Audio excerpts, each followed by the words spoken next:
Selamat bertemu kembali di Sintronic Channel. Pada pertemuan saat ini yang akan kita diskusikan adalah mengenai Proportional Integral Derivative Controller atau PID. Bagian yang pertama. Pada bagian pertama ini yang akan kita diskusikan adalah khusus mengenai pengendali untuk proporsional. Jadi itu untuk transfer function untuk proporsional, transfer function untuk integral dan derivatif.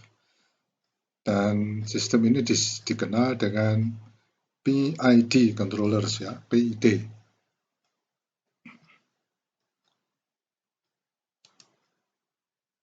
Berbagai jenis pengendali sistem kendali digunakan untuk meningkatkan kinerja sistem kendali. Pada diskusi kali ini yang akan dibahas adalah pengendali dasar seperti pengendali proporsional, integral, dan derivatif atau turunan. Integralnya, proporsionalnya, dan turunannya atau derivatif. Pengendali proporsional. Pengendali proporsional menghasilkan keluaran yang sebanding dengan sinyal kesalahan. Maksudnya kalau misalnya ada sinyal error atau yang sudah kita diskusikan saat yang lalu mengenai sinyal noise yang mengganggu. Nah, bagiannya proporsional ini, pengendali proporsional ini yang mengatur keluarannya. Nanti pada saat terakhir akan kita sedikit singgung mengenai pengendali yang berhubungan dengan proporsional ini. UT sebanding dengan ET. UT sama dengan K, P, E, T. Dari sini, ini adalah untuk proporsional. Kita terapkan transformasi Laplace pada kedua sisinya ini sehingga UT ini menjadi US.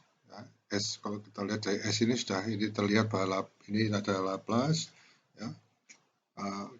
Direview kembali diskusi kita yang lalu. Jadi US sama dengan KPES. Jadi ini U-nya dan E-nya menjadi keluaran dan masukan di mana perbandingan dengan antara keluaran dan masukan itu adalah KP Oleh karena itu fungsi alih, diingat-ingat kembali fungsi alih atau transfer function untuk proporsional itu adalah KP. Jadi fungsi alih ini nanti akan dimasukkan dalam sistem kendali sehingga kita bisa mendapatkan suatu penyesuaian pada sistem kendali proporsional. Di mana US adalah transformasi Laplace dari sinyal penggerak UT. ES adalah transformasi Laplace dari sinyal kesalahan ET, jadi E itu error sebenarnya. KP adalah konstante proporsional atau proportionality constant. Itu yang kita dapatkan dari apa yang disebut dengan pengendali proporsional. Diagram Brooks sistem negatif feedback negatif feedback pengembalian feedback di sini tidak ada transfer function atau fungsi alihnya. Nah, ini fungsi alihnya itu ini Jadi kalau kita tidak ada KP itu umumnya ini keluaran, ini masukan, ada fungsi alih kemudian baru ada keluaran Nah, fungsi alih ini akan selalu kalau sudah ada feedbacknya, ada umpan baliknya, akan selalu dikontrol terus kemudian dia dari diskusi kita yang lalu dia akan mencapai suatu waktu tertentu untuk penyesuaian jadi semakin kecil diharapkan agar semakin kecil perbedaannya misalkan temperatur terlalu tinggi atau temperatur terlalu rendah yang sering saya diskusikan di sini adalah mengenai thermocontroller. Nah, itu menyesuaikan. Nah, fungsi alih ini dibantu oleh yang disebut dengan KP ini. Kira-kira demikian Jadi KP ini untuk proporsionalnya P dia membantu sehingga hasilnya itu benar-benar mendekati yang kita inginkan Ingat ya, untuk umpan balik ini adalah untuk setting ya. Ini adalah titik pengambilan referensi ya. Dia akan mengatakan pada sistem kontrol ini belum nyampe ya, atau dia akan memberikan karena negatif itu biasanya sudah nyampe ya. Sudah sampai titik yang kita inginkan di JS ini sudah sampai pada referensi yang kita inginkan. Tetapi mungkin kelebihan ya. Misalnya kita set 100 ternyata dia sudah sampai 102. Sehingga umpan balik ini memberikan suatu umpan balik negatif. Nah, sehingga diturunkan sedikit atau cara menurunkannya misalnya kontrolnya mematikan pemanasnya misalnya seperti itu. Nah, KP ini membantu fungsi alih ya, atau transfer function dari GS. Pengendali derivatif, ini D-nya ya, tadi sudah P-nya. Pengendali derivatif menghasilkan keluaran yang merupakan turunan dari sinyal kesalahan. Ya, ini ada sinyal kesalahannya, ini KD-nya. Ya, jadi apa namanya model matematika seperti ini. UT sama dengan KD DET per DT. Ya, dari ini kita terapkan transformasi Laplace. Ya, kita transformasikan Laplace. UT KD DE per DT kita transformasikan menjadi US dari sudah Laplace. KD SE ya, S. Ya, sehingga kita lihat perbandingan antara keluaran dan masukan ini adalah KDS. Oleh karena itu, fungsi alih dari pengendali turunan atau derivatif adalah KDS. Ya, di mana KD adalah konstante turunan. Ya, tadi sudah ada konstante proporsional, sekarang ada konstante turunan. Nah, nanti bagaimana menerapkan? Yang penting sekarang kita tahu prinsipnya ya. Nanti penerapannya akan diberikan pada diskusi mendatang. Diagram blok sistem kendali loop tertutup negatif, ya, loop tertutup negatif, ya, negatif feedback dengan pengendali turunan atau derivatif, ya, ditunjukkan pada gambar ini. Kalau tadi proporsional KP, maka kalau ini adalah untuk yang derivatif, ya, untuk turunannya ya. Jadi kalau Anda masih ingat, ya, ada integral, ya, ada integralnya, ada juga untuk yang diferensial. Ya, diferensial konsep itu kita review kembali ya mengenai bagaimana menurunkan, ya, kemudian mengintegralkan, ya, mendiferensialkan, ya, differentiate. Pengendali derivatif digunakan untuk membuat sistem kendali yang tidak stabil menjadi stabil. Ya, ingat ya diagram yang kita diskusi pada saat yang lalu, begitu naik frekuensinya ya, kita lihat ada itu semakin lama semakin stabil, makin kecil. Ya, dan itu membutuhkan suatu waktu. Ya, ingat ya TS-nya.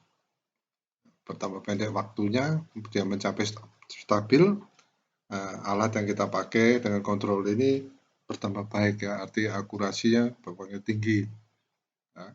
Kalau pencatatannya, penyesuaiannya lama ya, misalnya kita melakukan suatu penelitian dengan sistem data akuisisi, maka yang tercatat nanti adalah temperatur atau hasil pengukuran yang mungkin kurang akurat ya, karena data akuisisi kita itu mengambil data itu per satuan waktu ya, detik atau milidetik dan sebagainya, bahkan mungkin mikro ya. Nah, tetapi karena itu terlalu pendek sehingga pada waktu penyesuaiannya belum nyampe ya, jadi karena waktu penyesuaian lama, yang tercatat adalah temperatur atau hasil pengukuran yang masih belum stabil ya.